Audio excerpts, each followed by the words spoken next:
안녕하세요. 오늘은 예레미야 26장의 말씀을 가지고 고난 속에도 복음은 잘한다, 이런 제목으로 함께 은혜를 나누죠. 26장은 하나님의 명령에 순종해서 성전뜰에서 말씀을 전한 예레미야가 사형 선고와도 같은 너는 반드시 죽으리라, 이 불순종하고 교만한 자들의 그 모습을 통하여 위협을 받고 고난을 받는 이 장면입니다. 그러나 오늘 말씀을 통하여 우리가 깨달아야 할 이 진리, 복음, 하나님의 진리는 편안한 환경과 편안한 상황이 아니라 때로는 고난과 아픔의 토양 위에서 더욱 하나님의 생명력을 나타낸다는 사실입니다. 예레미야가 성전뜰에 서서 유다 모든 성읍에서 오는 자들에게 말씀을 전하는 주님의 명령에 순종하여 하나님의 심판을 선포합니다. 그런데 하나님께서는 그 심판의 말씀을 하나도 빼놓지 말라고 당부하죠. 당시 유다 백성들은 우리 예루살렘 성전, 하나님이 있는 성전이 있으니 우리는 안전하고 평화롭다, 이렇게 거짓된 평화와 스스로의 만족에 빠져 있었습니다. 그러니 예레미야가 전하는 회개하지 않으면 이 성전조차도 파괴될 것이라는 이 메시지는 듣기 싫은, 자신들의 귀에 맞지 않는 그런 무서운 말씀이었고 부담되는 말씀이었습니다. 예레미야도 당연히 이런 말을 하면 미움을 받을 줄 알았죠. 그리고 실제로 너가 반드시 이런 못된 말을 전하니 죽으리라, 그렇게 위협을 받습니다.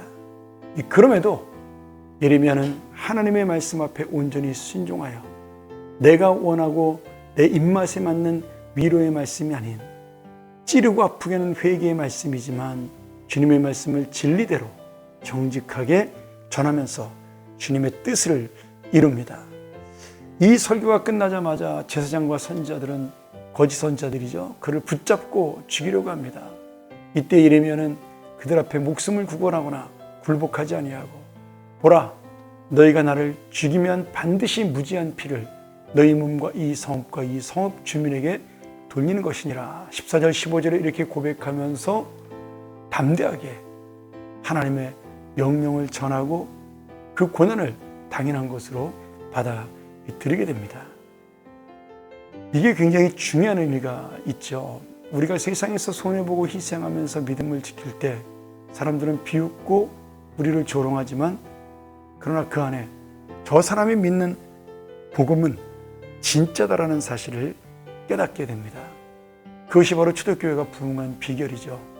오늘 우리의 고난은 복음을 가로막는 고통의 장애물이 아니라 하나님이 살아계심을 보여주는 강력한 참된 진리의 증거가 되리라고 믿습니다.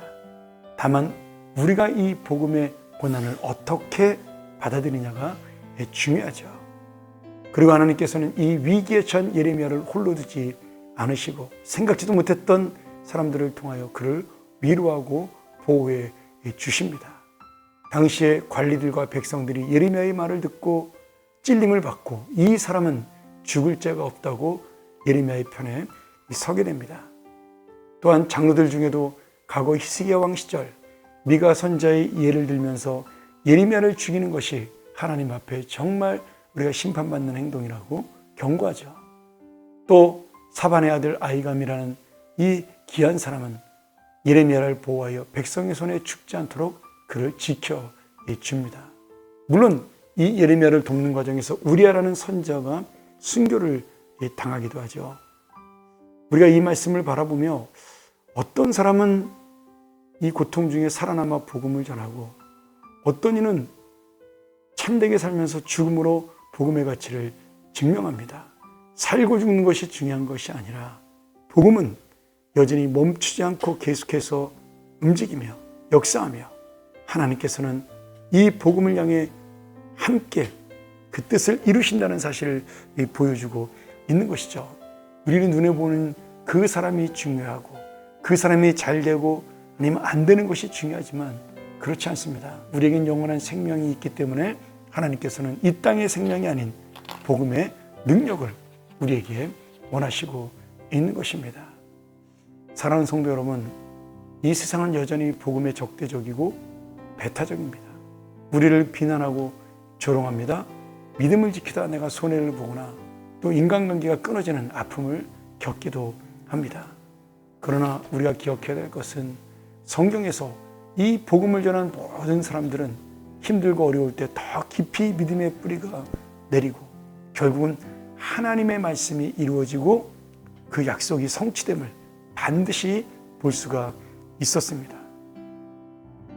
오늘 여러분, 우리아가 순교하여 예레미야는 살고 우리아는 죽었지만 그러나 우리아가 지키려 했던 복음은 여전히 역사하고 있었던 것입니다.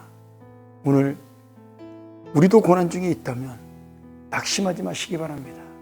이 고난 때문에 끝까지 고생하다 내가 좋은 열매를 맺지 못해도 세상이 아닌 하나님의 은혜가 우리를 영원한 생명으로 이끌기에 우리는 주님 앞에 순종하며 나아가야 할 것입니다.